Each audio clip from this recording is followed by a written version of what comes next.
Hello and welcome to another edition of Santos on Sports alongside my partner in crime, Mr. Chris Santos. I am Paul Santos. Welcome in. Yes, week one of the NFL in the books. And there's a lot to cover with that and not only the Patriots, but also the rest of the league. But first of all, let's thank our sponsors, Scotty's Pub, located at 202 Pleasant Street in Fall River. Citywide glass with 3 locations to serve you in Dartmouth, Fall River, and Taunton. Lakeville Athletic Club at 325 Bedford Street in Lakeville. You can play tennis and pickleball. And attorney John Seed, yes, attorney at law, 156 8th Street in New Bedford. And you can check him out at johnseedlaw.com. Chris Santos, first week of the NFL in the books. What do you think? Hey, Paul, not only the first week, but I've actually had the pleasure of having Paul Santos down here with me on a Sunday afternoon watching week one of the NFL. It was a great time. It was awesome.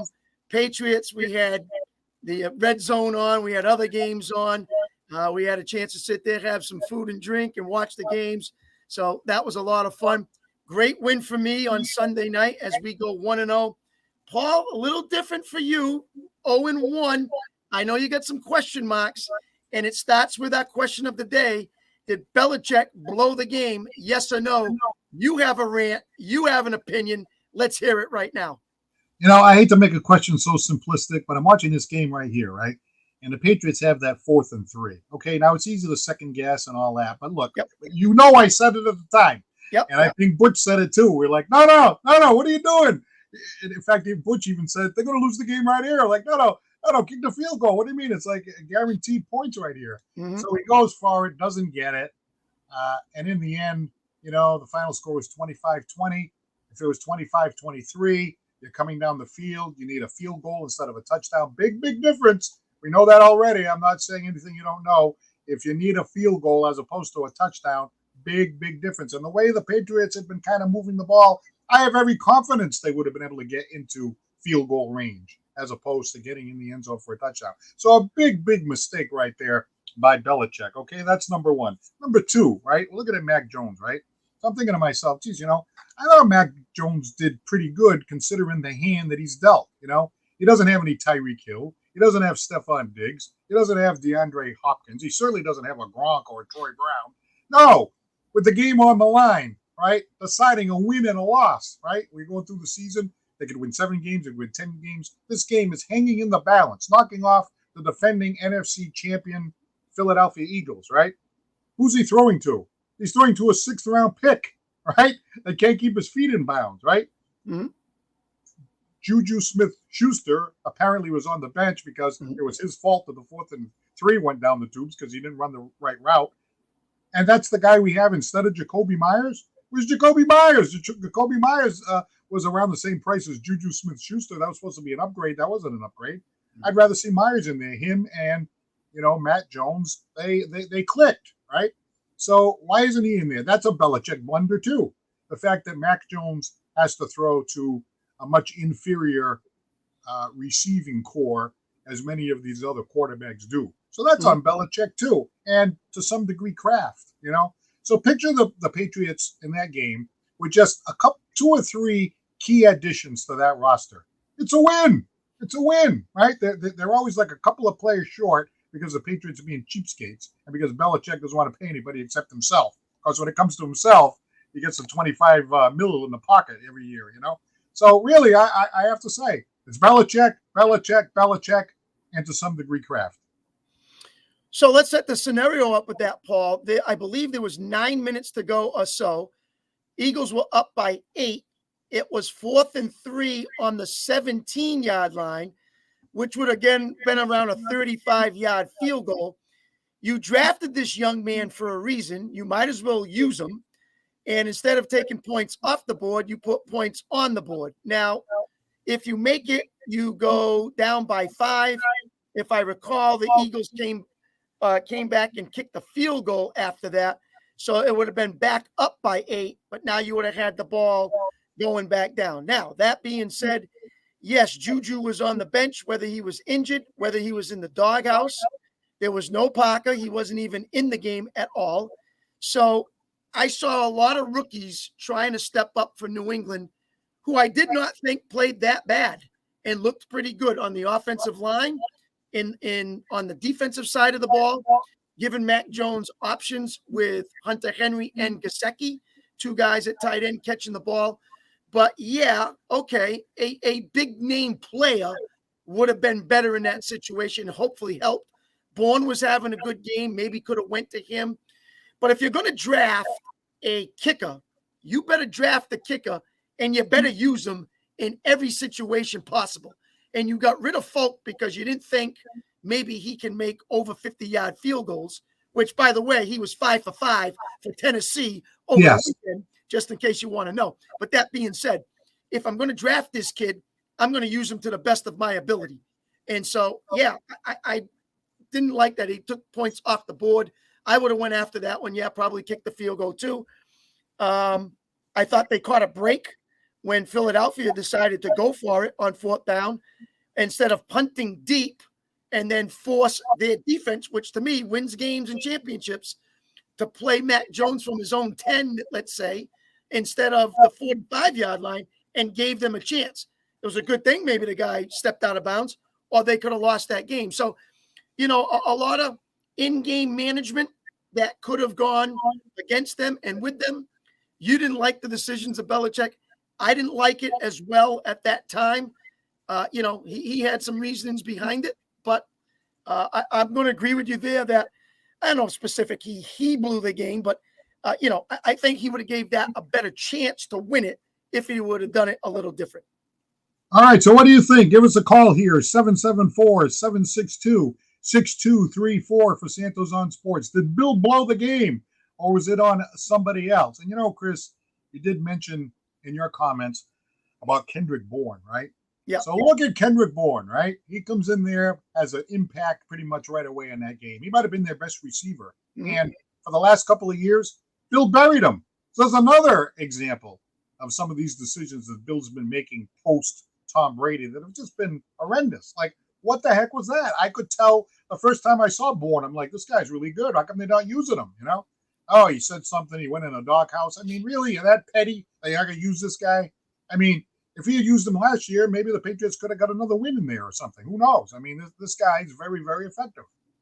Well, Paul, unless he's doing something detrimental to the team, he is playing because I'm paying him to play. So get on the field and make plays.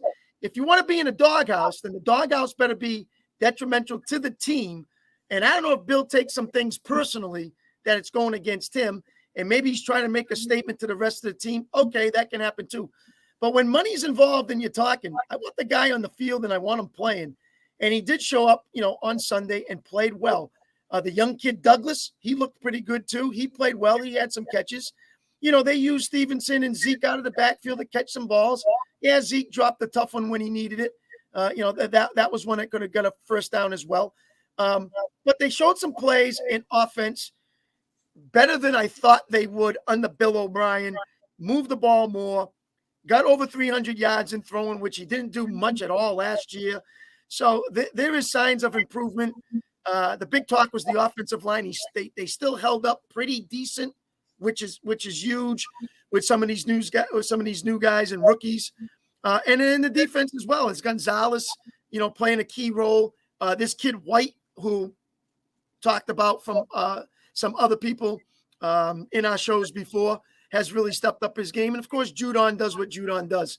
So this defense is right there. I think the offense is coming. Let's see if they build off of it, get themselves going against a tough offensive Miami team. This is going to show me how good their defense really is, because Tyreek Hill, Waddle, if Tua is playing healthy, just to see how good they are and how good this Patriot defense is. So this is a good challenge for them coming up Sunday night. All right, we got a comment here, a very interesting comment, because we are on this particular topic, and we're really talking like the whole in Bill we trust has faded away. Well, someone made a comment here, John Paul. All right, thank you very much for the comment. And if you want to call in at 774-762-6234, we'd love to have an exchange with you. But listen to this, and I think this is happening, more and more as we proceed along. Bill has been exposed. It was never his genius. Record before Brady, 5-11. 20 years of greatness, and then garbage. While Brady produced the exact same results in Tampa, it was always Brady. It was never Bill. Mm-hmm. So there you go. That's a typical comment that people are starting to get frustrated with Bill. And as every year goes by, that he seems to be making decisions that don't work out, this sort of feeling is getting stronger and stronger. And I, for one, really agree with them. But let's go to the caller here. Sure. We had a caller, and it looks like the call dropped out. So, yeah, so John Paul is speaking for a lot of Patriot fans, especially as years go by. The thought is, well, gee, wait a minute. This guy, I mean, again, like I said last time we did a show, the greatest coach of all time should be able to get the team to 9 or 10 wins, shouldn't he? I mean, again, you pointed out, well, they'll never have a 2-win team. Well, that's true, but I don't know. It just seems like the farther away we get from Brady, the more Bill looks like he's a mediocre coach. Well, I mean, again, I always look at it from the point of view where those two guys match up together probably better than any two that I can think of. Let's say like Tom Landry and Roger Staubach, or Chuck Nolan, Terry Bradshaw, or Don Shula and Dan Marino. You're looking at two guys that knew how to work together, and of course, I consider him the greatest quarterback of all time. So I'm getting that under me. Is he getting what he can out of Mac Jones right now? I thought he did in that game there. Did it work out? Well, he's throwing to rookies. He's getting some other things, and he doesn't have maybe that same kind of personnel that he did have under Tom, where, again, Tom was just that much of a perfectionist that could make things happen better than anybody else in the NFL, in the history of the NFL. So, yeah, I understand where people are coming from and saying, well, it's all Tom, and I get all that because that's how good that he is. And unfortunately, you don't have that anymore. So now you have to gain somewhere else. And how do I do that? I got to gain with my whole team and not just rely on one guy, even though the quarterback position is obviously the best position in football, and that's what you need there. So I thought it was a good outing from Mac Jones. I can't really say he looked that bad. I thought the offense gelled a lot more than what I saw in preseason and what I saw all of last year. So I think it's high hopes and moving in the right direction. Let's see if it continues into week 2. All right, let's go to the phones and say hello to Phil from New Bedford. You're on Santos on Sports. Good evening, gentlemen. How are you? I have seen nothing in 3 years to change my mind. I have heard nobody, and I listen to 8 to 10 different sports shows from all over the country, and some even from Britain, okay? Bill Belichick, the year after Brady left, if not that year, definitely the second year following, so when we got Cam. Yep. Mr. Kraft should have said, Bill, you're spread too thin, be the coach. We're going to bring another GM or buy out part of your contract forward. He has been too distracted, and I'm going to do what's right for the team thing. Getting Patricia last year and Joe Judge was not right for the team. It wasn't right for Matt. It wasn't right for New England, and it wasn't right for football. Mm-hmm. And he will not change. Now this year, his little changes we're seeing, I don't think it's by will or by choice. It's by he has to. And if they don't win 9 games this year, I could see Bob Kraft buying out his contract next year. He's frustrated. All right. Interesting theory there, Phil. So you're basically saying he needs to focus more just on coaching and nothing else in the organization. Just be the head coach of the New England Patriots. Yes. And I've been saying it for 3 years. Mm-hmm. 3 full seasons now, this one. Well, there you go, Paul. I mean, a guy who's thinking that, Belichick's outside the football, theme of the whole thing, and how do I run this team is taking over some of my gameplay. If he doesn't put the priorities where they need to be, yep. He's the golden egg. Named Tom Brady, who also drew other great players who wanted to come here. Who wants to come here without being paid heavy money like Judon? Judon said at tender last year. Well, they paid me, right? They gave me the biggest contract. Mm-hmm. So, well, But I'm going to agree with you there because I think head coach in football is enough to worry about than have all this other stuff. So I'm going to agree with you, and I think he needs to focus a little bit more about this team, and I'm sure he is. But there's a lot going on as a head coach in the organization. So they become general managers, they become all kinds of things, and maybe at that age, you need to figure and stick with one thing. So I'm going to agree with you, Phil. Thank you, my friend. You guys have a good night. All right, you too. Thanks a lot for calling. Appreciate it. All right. Nelson in Fall River. Nelson. Good afternoon. Hello, Nelson. Are you there? Let's try this. Hello, Nelson from Fall River. Hello, gentlemen. How are you? I'm doing great.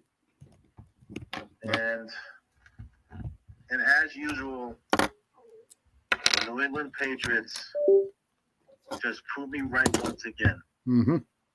And Nelson, I'm sure it's tough to be a New York fan this week with the Giants getting blown out by Dallas, and obviously what happened to Aaron Rodgers. Yeah, that was unfortunate with Aaron Rodgers. Yep. But I also feel bad for all the fans in the bar who have to pay that tab. Yeah, right, exactly. It's been a swings of emotions for football. In regards to the Jets, the quarterback stepped up.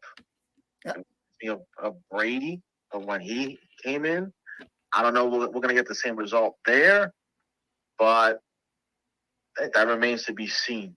Mm-hmm. With that. Yeah, well, the difference there is, Zach Wilson has been with the Jets before, so they're going to roll the dice and they're going to stay with him, and maybe try to find a veteran backup like a Nick Foles or a Carson Wentz, someone that can kind of back him up. But right now they're saying that we're going to roll the dice with Wilson, and let's see what he brings out in game 2. Now, this week they go to Dallas. That's who we're playing. In Dallas with our defense. So hopefully, it will show that head coaching staff how good Wilson, learned something maybe from Rodgers and can get better during this season. Yeah. It's, with Dallas, we all know how it goes with Dallas. Yep. They do so good one game and then, but it's just sit back. They will not let you down. It's who they are, but he will be tested next week. Absolutely. I agree. And I just want to say with New England, look, they prove me right. So let me get this straight. You invite Tom Brady into your house. You make him travel all the way from Florida all the way to New England on Brady Appreciation Day, and this is how you repay him with a loss? Really? With a loss? Well, I heard all kinds of people say, well, Brady's in the building and that's going to mean something. That's not going to mean anything. The players on the field still have to execute, Brady's all about winning when you can. He expressed that with every interview. Kraft had expectations of a win, even though it's very appreciative of the gesture, but you have to win when someone like that, who's retired, who's transitioning into his next life with, I think Fox Sports pretty soon and everything else. He has a new deal with Delta Airlines. Even though he said the right things, like you have to win. You really have to win. And I know it's just one game, but it's all about setting the right tone for the season moving forward. Getting people pumped up and giving them the confidence moving forward into the season. Hey, listen, Nelson, you got to play who's in front of you, right? Now, the NFL gave their schedule. They have to open up against the Eagles. Don't forget a Super Bowl team last year. So maybe you do that Tom Brady day on another day when they're playing, let's say, the Arizona Cardinals or something, maybe a little bit lesser team than playing the Eagles, who were like in the Super Bowl last year. So, the Pats going in, that's a little bit, I understand Tom trying to fire up the crowd, doing the bell, running down the field and doing his normal thing. And, they gave themselves, a good effort. They gave the fans something to be hyped about, and that's what they were hoping for. Now, you come out with the win, and as Paul said, maybe could have got the win if it wasn't Belichick making some mistakes, and that's why we're talking on the show today. Yeah. But, they had their chances. It was there for them for the taking. And, Belichick, I don't know, he may be slipping. I think the time from him is kind of running out in New England. Well, there's people that definitely agree with you. It's just, to answer the question of this week's show, he's slipping, man. Well, so to answer the question, right? Did Belichick blow the game? Yes or no? Yes. All right, good. There you go, Paul. There you go, Paul. All right, Nelson. Hey, thank you very much for calling. Call again. You guys have a good day. Thanks, bud. All right, I got to tell you, I had some thoughts about that halftime show, and I know it's going to seem a little extreme. I thought it was embarrassing, right? I was kind of thinking, all right, this will be kind of fun, all that. First of all, the network didn't show it to us. I don't know who they showed it to. They didn't show it to us. We had to watch it after. So I was like, we were talking about it in the man cave. Like, what is this? How can they not show this? Okay. So anyway, I watched the thing later, and I'm like, okay, so there's Robert Kraft. And he's out there moaning and groaning. Oh, this is the greatest quarterback that ever lived, the greatest human being to ever walk on the planet. And, and he's great, and he's this, and he's that, and everything else. And, and we never got a chance to give him a proper goodbye. That's because of you moron. That's why we haven't had a chance to give him a proper goodbye. He never should have wore another uniform besides the Patriots. And that's because of you and Belichick. The biggest blunder in the history of professional sports, maybe right up there with the Babe Ruth trade, right? So what about that? We always talk about how great Kraft is and how great Belichick is. They did the biggest boneheaded move of all time by getting rid of Brady. And now they're all sucking up. Oh, Brady. Where were you when you didn't want to give him the $50 million, which they could have given him? Mm-hmm. I mean, that's what I didn't like about it. I'm looking at them fall all over this guy, and it's like it's your fault they didn't retire a Patriot. And it's funny too because his name circled as soon as Aaron Rodgers got hurt, and they're saying let's lure Tom Brady out of retirement and bring him to the Jets. And I'm sitting there going, you guys are crazy. First of all, Tom Brady is not a Jets fan, and he's never liked the Jets, number one. Number two, I think it's against the rules when you're an owner of a team to actually play for another team. Right. I don't think you can do something like that with his ownership with Vegas. So I don't see that happening in any way. But, hey, listen, it wasn't shown. A lot of people wanted to see it. Now you have to go look it up. You have to go find it. I thought that was kind of difficult, for some people. And then, as you said, Paul, it's like, we didn't give you what you want, but now you're here and we're going to butter you up the best you can. And please help us because we need some help. And so it looked like he was there, even though it was his appreciation. We want you there to fire these fans up and fire the team up because they need it. Don't get me wrong. I know my view came across a little extreme, so that's okay. I mean, that's what we're here for. We're here to vent a little bit. But the thing that I didn't like about it, like I was kind of looking forward to it. I'm like, okay, this will be kind of fun. And, see Brady and we haven't seen him. And, of course he comes out in the Patriot outfit. And of course he couldn't wait to get it off when he left. But, that whole thing about, I think he was sincere. I think he thanked the fans and he talked about the fan support and all that. But that whole thing about, I'm a Patriot for life and all that. Derek Jeter is a New York Yankee for life, right? Kyle Yastrzemski is a Boston Red Sox for life. You know what I mean? This guy here, he left. They didn't work it out. Something happened. He left. And not only that, to add insult to injury, not only to go somewhere else, he won the damn Super Bowl the very next year. I mean, if he had gone somewhere and faded away quietly and then came back and said, well, I'm a Patriot. Oh, he's always got that championship down in Tampa now. To me, it almost ruins it. I'm sorry. That's just how I really feel about it. Yeah. Well, hey, listen, that's, your opinion, Paul. And I can agree to it. And there's going to be other people who are going to say, yep, I agree with that also. And there's others going to say, he'll always be a Patriot. He's our guy. He's always going to be our guy. We open him with arms every time he comes down.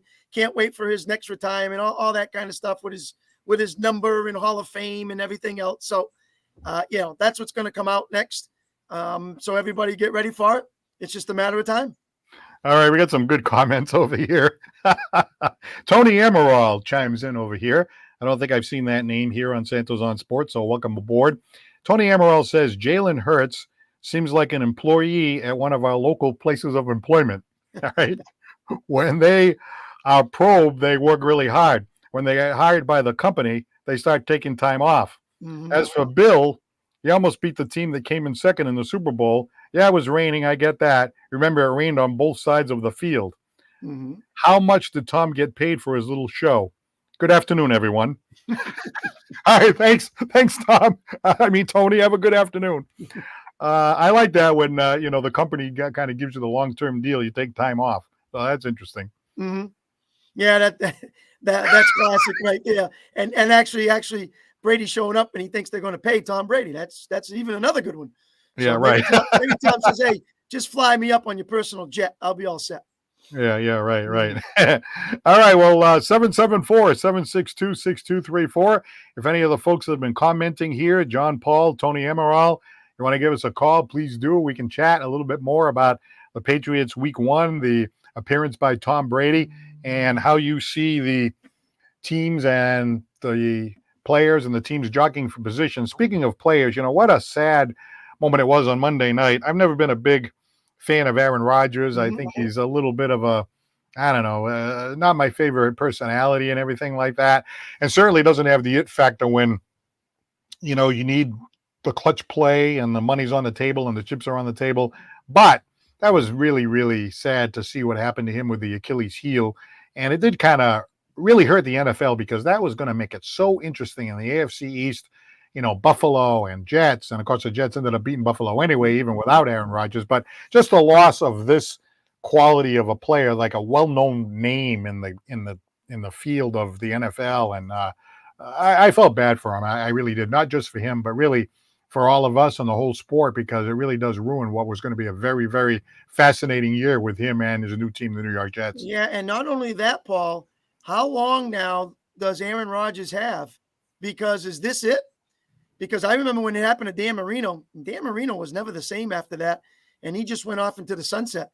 Could this be it for Aaron Rodgers and say, I got this injury. This is going to be difficult for me to come back from and play again? Or should I just say, hey, I've had enough, just try to, get myself healthy again from this injury and just go out and retire? Yeah, and he has other interests, outside of football. I Yeah. remember, we used to see him on Jeopardy sometimes, and all this kind of stuff. Yeah. And he's got some other things going on. And hey, he is 39 years old, and not everybody can make it to 45 like Tom Brady. You know what I mean? So, hey, you know what I'm saying? Like, this guy is. But Tom was never injured that way. Right. This is a serious injury that's going to take a long time. Never mind trying to come back from it. And, you can ask Dan Marino. It was the same with him. Right. All right. So give us a call, 774-762-6234. How about those Dallas Cowboys, right? Man, everything seemed to go right for them in week 1. Yeah. Listen, it wasn't the big Dak Prescott and offensive-minded show. We showed up special teams. We showed up defensively. So I'm satisfied with that. Very happy, especially when you win on the road, especially with a division game to start off, and against the Giants, who, played well last year under their head coach and the bully, and they had him, he had them fired up. So to go in there and do what they did, I'm real happy about that. It's nice to watch Micah Parsons flying around all over that field. I mean, there are times he looks like Lawrence Taylor out there, and so the rest of the defense is stepping up and really helping out. So now I'm looking for, okay, let's see more from Tony Pollard. Let's see more out of Dak. I know I got Mike McCarthy calling the plays now, so I want to see how that develops on. We have the Jets this week, who have a good defense. I think they stuck it to Josh Allen this week, who threw 3 interceptions, fumbled the ball. So I'm really curious to see how our offense looks against, I'd say a top 10 defense in the league in the Jets. So hopefully we show up offensively and have a good week. Well, I got a comment here from Christopher Hergula answering the question, did Bill Belichick blow the game? Yes or no? Answer, no. No. It was the turnovers. Okay. There you go. Well, 2 turnovers right at the beginning of the game, right? Yep. That did that. Obviously, listen, flags, turnovers, and obviously decision-making are 3 of the big things that go on in football that can really change a game. And as he says, turnovers was a factor. He is correct. Turnovers was a factor, and his decision was it was that and not Belichick's decision. So to me, combination of both. By the way, you mentioned the Cowboys. We were chatting about the Cowboys. For those who don't know, Chris Santos, big Dallas Cowboys fan. Mm-hmm. What was it like when we were sitting there in the man cave and Zeke Elliott came out wearing that Patriot uniform? That must have been kind of weird for you. Well, first of all, I was actually shocked that he played as much as he did. I didn't think he would get that many reps coming in such a short time. I thought it would be Stevenson, and then, Zeke would come in every now and then. So he actually got a lot more than what I expected. But, hey, he's out there for a reason. They paid him. He's their number 2 guy, it looks like right now. And, they're going to try to catch him out of the backfield and use him hopefully in goal line and red zone offense. And hopefully he can score for them. I'm sure that's what Bill's thinking. It's still a few weeks away, and, Bill Belichick for one, and coaches in general always say 1 week at a time. But, I have that little trip I have down to Dallas circled in the calendar when the Patriots will go down and take on Dallas. So at the beginning of the year, we had this little bet where, if Dallas wins, I have to wear a Dallas Cowboys hat on the show. If the Patriots, I'll give you this one, Paul, if you want. I'll give you this one here if you want to wear it. Chris is already ready to give me a hat, and you have to wear a Patriots hat if they win. So then we kind of make this deal, right? So then I sign off the air, and I'm thinking to myself, what a sucker's bet that is. I mean, the Dallas Cowboys are going to be pretty decently favored. It's their home game, okay? However, I will say this, and if Mr. Guarantee is out there, he'll appreciate this, right? He predicted that the Patriots would upset Philadelphia, right? I'm looking at this game, right? And again, the game's in Foxborough. You can't compare common opponents and all that. And I'm thinking to myself, the Eagles have to be pretty much on par with the Dallas Cowboys in terms of the talent that they have. Mm-hmm. So I'm thinking to myself, gee, if the Patriots, they were one play away from beating Philadelphia, right? Mm-hmm. If everything went right, if they got a turnover or, Dallas made a bad mistake or something happens, I feel better having seen the Patriots in week 1 that maybe they can go down and give Dallas a run for their money down there. Mm-hmm. Well, you had a home game. You only lost by 5. The difference is you're going to be on the road. You're going to be at Dallas, which is a little tougher. You got a lot more, and you can tell me if I'm wrong here, Paul. You got a lot more rookies out there than I've seen Bill Belichick put out in the field in a long time. On that offensive line, on that defensive side of the ball, and obviously wide receivers. So a lot more that will show its toll, I think, as the season goes on for those rookies, whether they really shine or really if they take a back step. So they're going to need a lot more out of those guys, and they're going to need some help. You need Parker in the game. You need Schuster in the game, with Bourne, with Douglas, with the guys that they need to go with Henry and Gesicki. Follow up with Stevenson and Zeke. So, they need a lot of things to go their right way.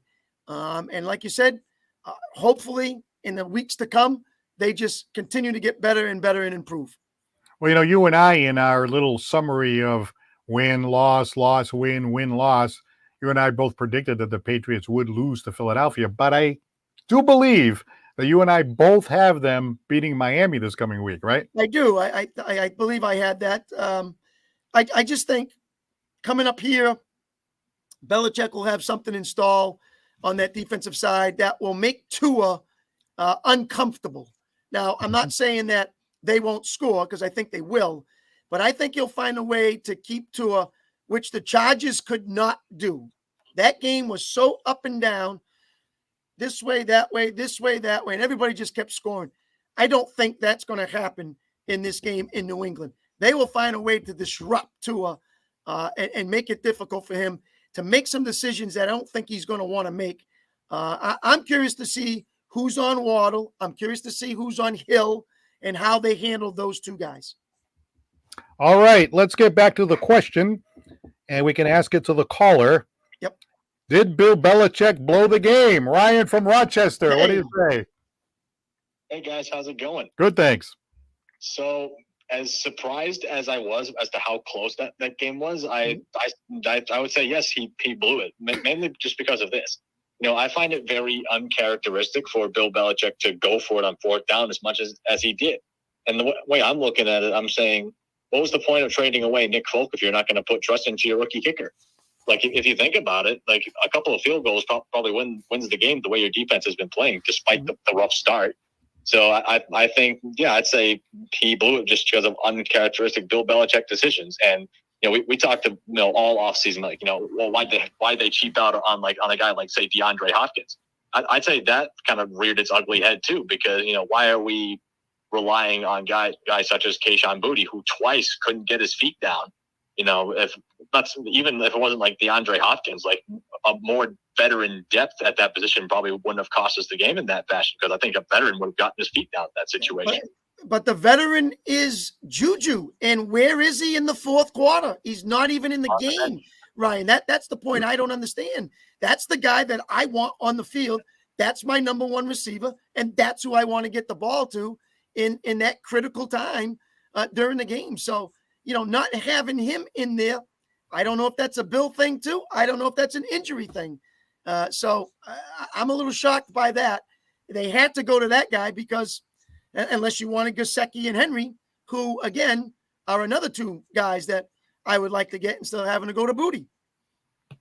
Yeah, I mean, I think it might be a little combination of both because, he was dealing with the knee injury all offseason. So it could be a question of like, is he in good enough shape to even play in that fourth quarter? And I think he had like run a wrong route at one point during the game. Like, I think at one point he was supposed to cut more outside, but he went inside instead. I forgot which play it was exactly. Yep. And who knows? Like we don't. Maybe he was chirping at Bill for some reason. Then he's therefore not getting in his good graces, and then he benched him.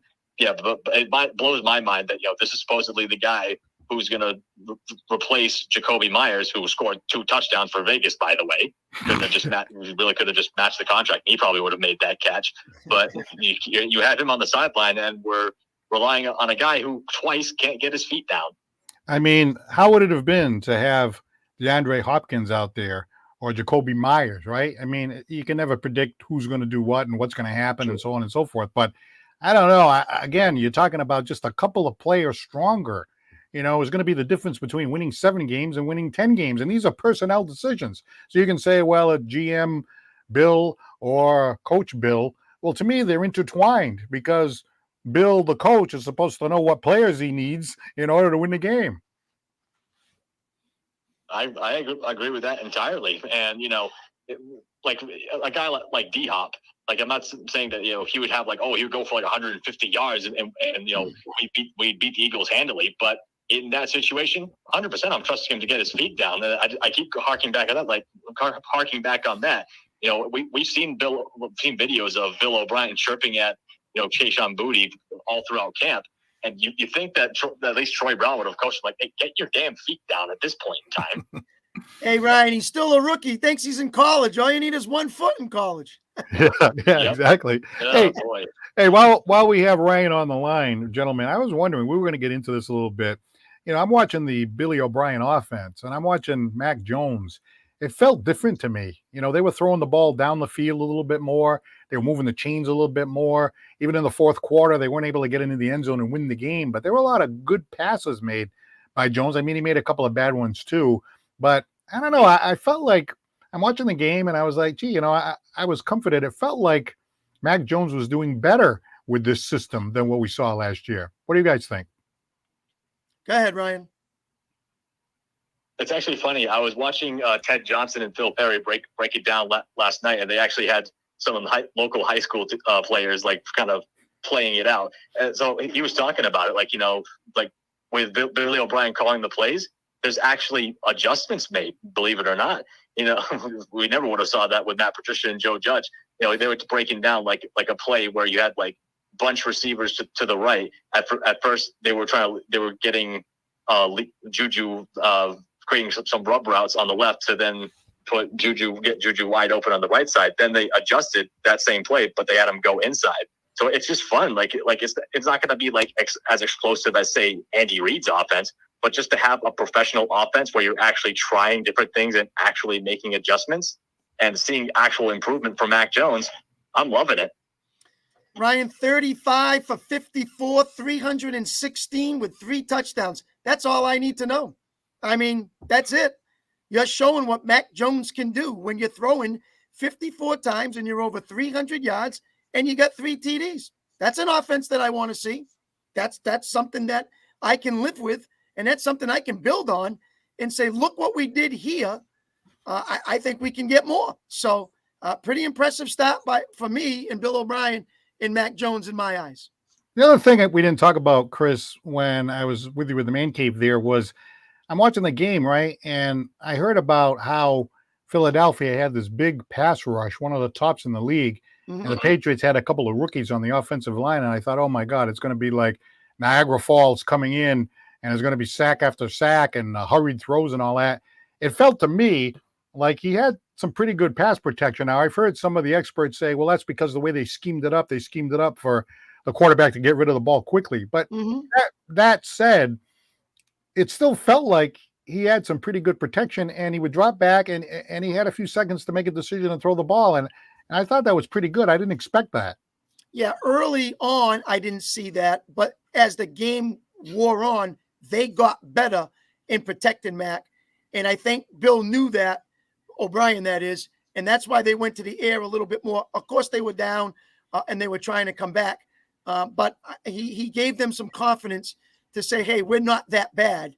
And this is a pretty good defense. So that's why there's some positives in that. And Ryan, I want you to know that while Paul was here, nothing was going on, but he had another commitment. And as soon as he walked out the door, the Patriots scored. I just want you to know that. So it's real interesting that when Paul watches the game, not much is going on. But as soon as he left, they scored. And actually, Ryan, he's actually being kind because it's worse than that. It's when Philadelphia scored that touchdown that made it a 2-score game. So I was like, all right, maybe I'll go to my other commitment. So I walk to the car and I get into the car and I hear the fans cheering. There was a touchdown pass thrown. So I'm like, all right, well, touchdown pass thrown. Gee, that's great. I missed it, but that's all right. You know, they still need another score. So I'll drive away. I drive away. I get 3 blocks away. There's the fumble. The Patriots get the ball back. So I'm like, you got to be kidding me, you know? My phone couldn't ring fast enough to call him up and said, I told you, Paul, just stay away. Don't watch them. Good things will happen. And then what happens is I'm in the car. So being a safe driver, I pulled over and I put the game on my phone, and as soon as I got the game on my phone, they lost the game. So what am I supposed to do? Like not watch the games anymore? The Paul Santos is real, apparently. Oh, and by the way, I don't know if you know this, Ryan. I went to see the Red Sox last night. Yeah, my mom sent me the picture on Facebook. You, your son, and your grandson. That was cute. Yeah, it was great. So then I get a message from Mr. Guarantee. Santos does it again. In other words, I went to the game and the Red Sox got beat. Yep. Oh. Second time in a back-to-back. That's funny. I'm not sure how this curse works. I'm thinking, suppose I go into the Dallas game wearing a Dallas Cowboys jersey and hat. Maybe like the hex. Maybe it'll be like a reverse psychology hex. Yeah, there's no such thing. They know you're a Patriot fan no matter what. just by showing up and talking, they're gonna know you're from New England. All right, so I'm trying to remember now, Ryan. When we did the game by game thing, right? You had 7 and 10 like Chris. I had 9 and 8. What did you have for the game against Miami? Do you remember?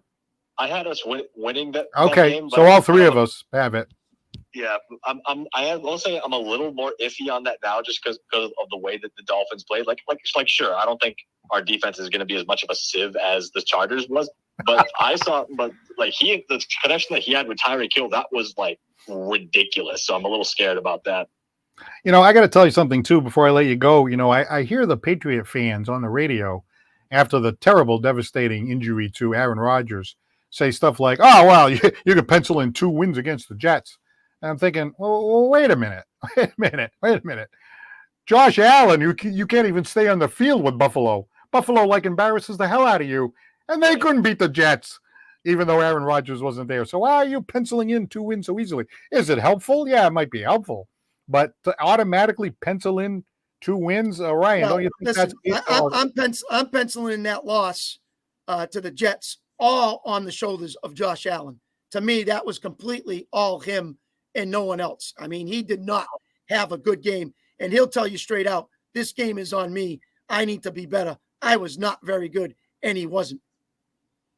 Yeah, I put that on Josh, and I've never liked Ken Dorsey calling the plays to begin with. Like, losing Brian Daboll was huge, And just on the Rodgers situation, like listen, I've been a Pats fan for almost 10 years now.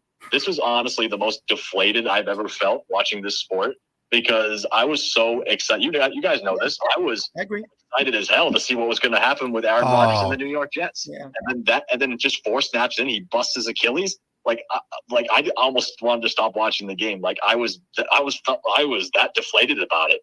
And, it's too bad for the league. It's too bad for him. But imagine those 2 games, the Patriots against the Jets. Oh, just great theater seeing, Bill Belichick and Mac Jones and Billy O'Brien going up against, Aaron Rodgers and all that. And I think it's the hype, guys. It's the hype. It's the hype of getting, the Jets finally get the quarterback they want. The Jets finally have something to cheer about.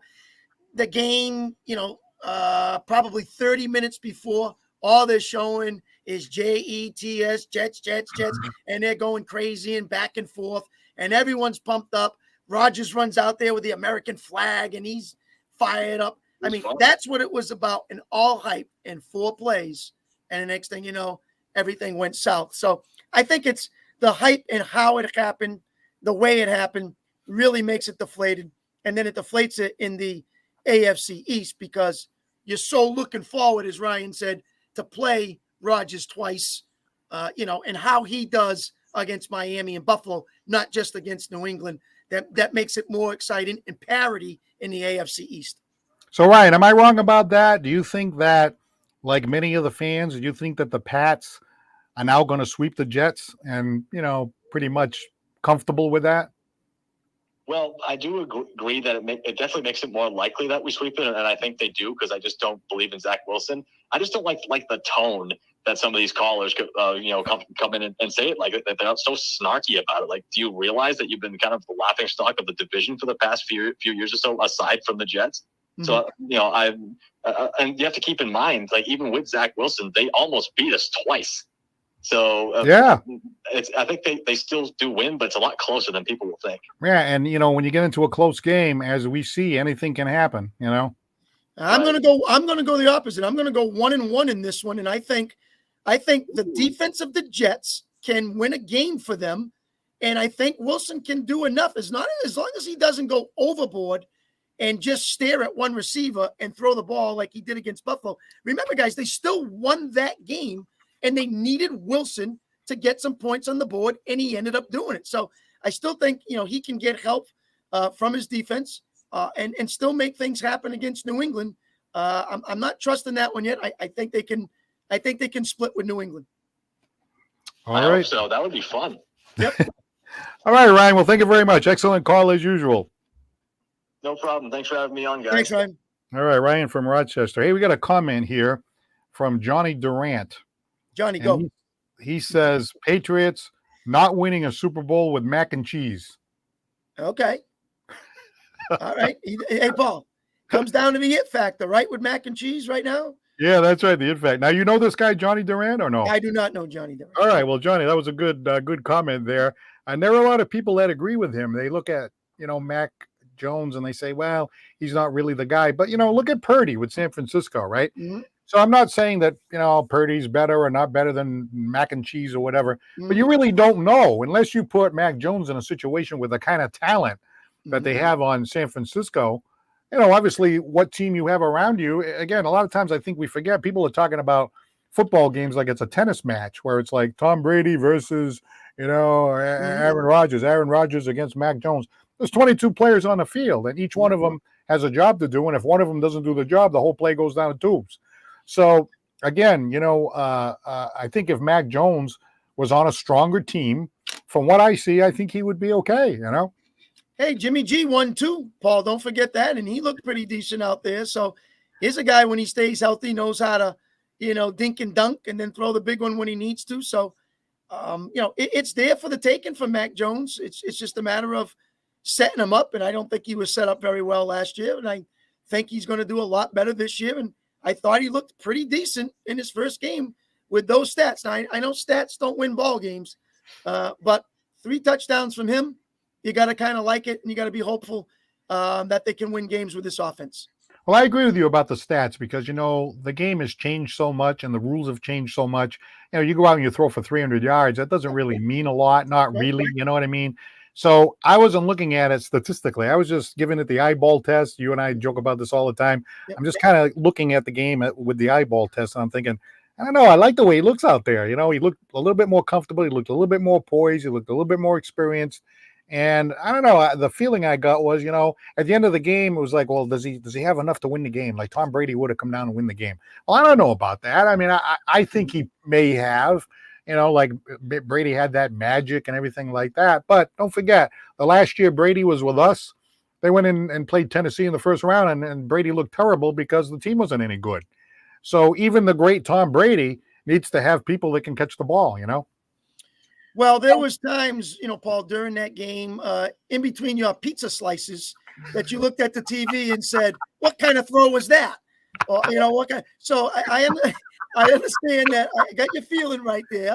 That you were talking to the TV a little bit more, than talking to me and a couple of the other guys. But hey, that's okay. You watch the game the way you watch it. But there were times you were not happy with mac and cheese and said, "Well, what kind of throw was that?" But I expect that because I do the same thing with Dak Prescott and some of the things that go on. But that's why we watch the game. So, as long as you're happy with them moving the ball and going downfield and showing positive yardage, it's all you can ask for. And if they get in, they get in. They don't, they don't. It's how they don't, that really gets to you. Well, you're absolutely right about the fact that I'm probably being a little more kind than I was when I was yelling at the TV. I do think, however, that was probably in the first quarter. Yeah, and I think he played better as the game went along. Obviously, there was that deflected pass, and I said, listen, he played a lot better when you left the house. yeah, well, we know that. But even in the, at the end of the first quarter, going into the second quarter, there were definitely improvements made, and he wasn't making the same mistakes. I don't know if the team was making adjustments, as Ryan was saying, and stuff like that. And it seemed like he was playing better. But you're absolutely right. I remember there was at least a couple of times where you and I looked at each other. He dropped back, he threw the ball, and the ball landed in like an empty area of field. Mm-hmm. And we were like, what the hell was that? Now, again, somebody, you don't know until you actually. Wrong route. Yeah, wrong route. I mean, a lot of stuff could have happened. So you can't necessarily go by that. But again, I was comforted that I thought he looked better than what we saw certainly last year. He certainly didn't have the offensive coordinator and all that. So I'm hoping that that's a good sign that, you can come down to the last couple of plays with the Philadelphia Eagles, no slouch. Mm-hmm. Hey, you should be able to compete with just about anybody, I would think. Agree. And when you want to win those games, as you said, that's where you got to have the experience with one behind, obviously, your quarterback, and two, obviously, people who can catch the ball, have some confidence in there. That comes in time. That comes with knowing one another.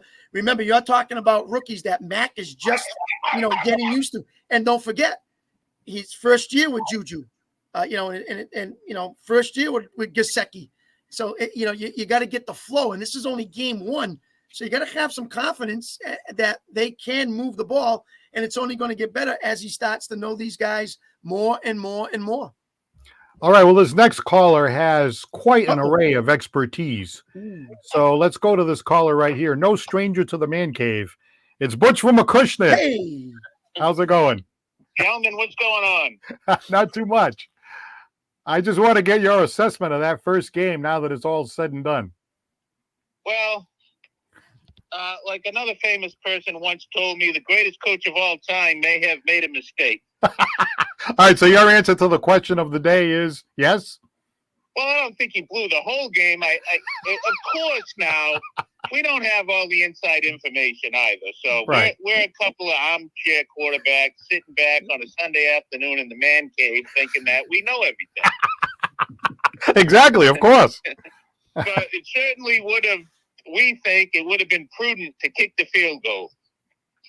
I remember you saying it at the time. I know you do, and I knew you were going to remember it, too. Yeah, you and I were both yelling at the TV at the same time, and then I'm thinking, if he throws for the first down, then we'll never forget that, we'll forget that we ever said this, Yeah. But it felt like the wrong move, at the time, It certainly did, and then later on in the game, as they're having to go for 6 because they didn't kick the field goal, that puts a lot of different, a lot of different pressure and different scenarios for him to think about later in the game, and they eventually didn't end up making it. So, they dug themselves a hole, but they competed through the whole thing. It seems like he has control. People are playing for him, and I'm a big fan of Bill Belichick. Anyone that has his record and his history. But again, it was a tough loss. I thought the only good thing about this loss is we didn't have to listen to Mr. Guarantee tell us he guaranteed it. Yeah, exactly. Yeah, I know he's up in Canada right now, so he may not be able to call in. But when the Patriots rallied at the very end, I'm like, well, I hope they win, but we'll never hear the end of it from Mr. Guarantee. Yeah, I was hoping they won. It was a tough loss, but there's a lot of positives to take away from it. You and I both in our predictions thought that this game would be a loss, and it was. It wasn't a blowout, but how good is Philly? Who knows? How good are the Patriots? Still early. We're going to find out. Well, and one of the things you have to be happy was I think this one game looked better than all of 18 last season. That's just my opinion. Yeah, I thought the defense played well. I don't like turnovers because I don't think they're strong enough to overcome them. And but that's part of football too. The defenses are trying to have the offense turn the ball over. But you're right, Chris. I thought there was definitely they were able to move the ball. Yeah. You're right. You're right. It just, again, I don't think at this point, especially at this point in the season, that they're good enough to turn the ball over and recover from it. Correct. All right, so I'm looking at the predictions over here because I have this all written down, etched in stone over here. Butch and Paul have the Patriots going 9-8. Chris and Ryan 7-10, along with some other folks, Decon as well. So you had the Philadelphia game as a loss. Miami, right? Did you have Miami as a Patriots win? Butch? I believe I did, yes. Yeah. All right. I'm looking at that game and I'm looking at the highlights of the Miami game. In fact, Chris had the red zone. We could see the highlights out of the corner of our eye. Thinking, man, that Miami looked good to me. They look like they're going to be tough. Yeah, I think that Tua's got a little chip on his shoulder. I think that you're going to see, some play from him that for some reason I watched an interview where, people were criticizing him for coming back and his health and that he looked overweight and so on and so forth. And I don't know. I think that he's got a little chip on his shoulder. I think you might see some effective play from him. And if he can stay healthy, they may be tough. They've got that Madden 2023 player, Tariq Hill. He's like a cartoon character, for crying out loud. He's unstoppable until somebody can stop him or figure out how to stop him. They're going to be tough. Well, I heard them talking on the radio today in one of the Boston stations about comparing Tua and Mac Jones. It's like, well, how can we compare them? We don't know because Mac Jones isn't throwing to Tyreek Hill. Yeah, that's a true story. That would be nice if he was, but yeah, that's for sure. Well, I'll guarantee you this: the Patriots defense is better than the Chargers defense, and they will play better against Miami than what the Chargers did. I can tell you that. And you know what, too, Chris? Bill Belichick and his defense, they'll scheme to. They may lose the game. Yep.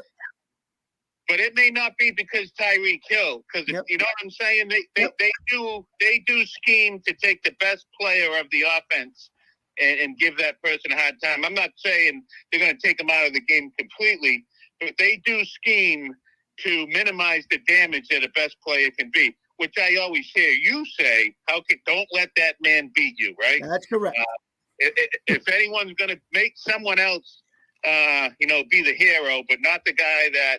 Make sure you double team that person or keep him away from, big plays and that type of deal. Agree.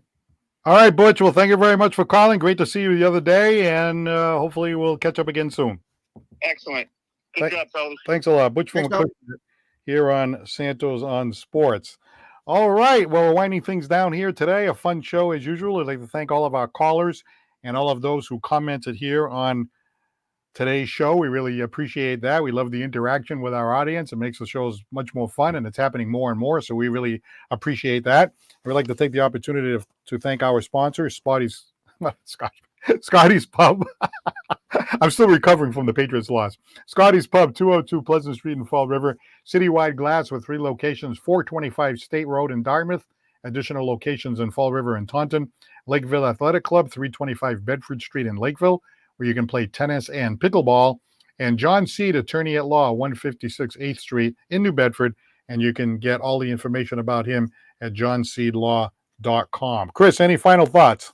Well, I'm a little shocked, Paul, that I just got a text from Mr. Guarantee out in Canada, and he just found out that this show is blocked in Canada, and that's why he can't see us live and he can't call us. Wait a minute. The Santos on Sports is blacked out? Blacked out in Canada. Can you believe this? Can you believe I'm that? shocked right now. This is an outrage. How can that be?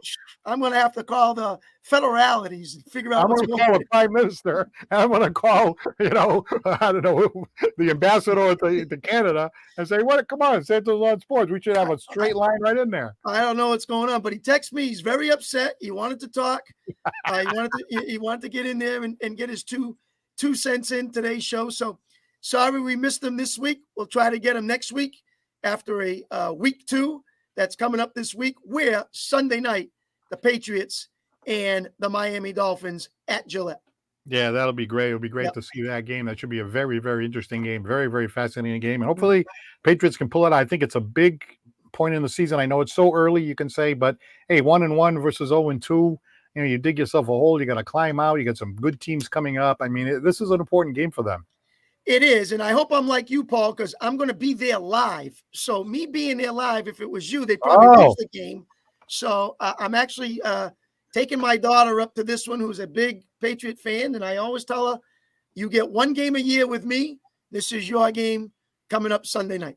Oh, that'll be great. I'm thinking about this Canada thing. I mean, I wonder up there if they think like what we talk about is this Santos on Sports like dangerous or something? I don't know. We're not that dangerous, Well, we'll have to speak with Mr. Guarantee maybe next week, and he can kind of fill us in on exactly what went wrong. Yeah. All right. Well, thanks, Chris. Great job as usual, and we'll talk to you soon. Absolutely, Paul. Thanks a lot. Thanks, everybody, for calling. Great to hear from all of you. All right. And for Chris Santos, I'm Paul Santos for Santos on Sports. Have a great night, and we'll talk to you soon. Take care.